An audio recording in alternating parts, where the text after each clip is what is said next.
నమస్తే పా అశోకప్ప. నమస్తే అమ్మ. ఏం పా భోజనాలు ఈరోజు సండే స్పెషల్? రాగి ముద్ద, అన్నము, చికెన్ కర్రీ, రసము, మజ్జిగ, అట్టిపండు, ఒక్కాకు, నీళ్ళు.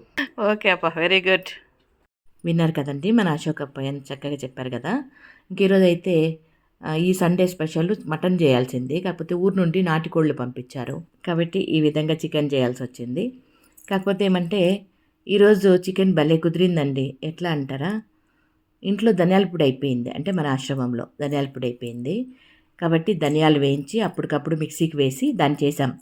భలే టేస్టీగా అనిపించింది. ఆ ధనియాల ఫ్లేవర్ ఎంత బాగుందంటే అంత బాగా అనిపించింది. అరే రోజు ఇట్లే చేస్తే బాగుంటుంది కదా అన్నట్లుగా అనిపించింది నాకైతే. కాకపోతే ధనియాల పొడి అయిపోయింది కాబట్టి ఆ రకంగా చేసాము. కాకపోతే బాగుంది, కమ్మగా భలే అనిపించింది. ఇది ఇప్పుడు మన చిన్ని వీడియో మీద మీ అభిప్రాయం తెలియజేస్తూ వీడియో నచ్చితే లైక్ చేయండి. ఓకేనా? Thank you so much.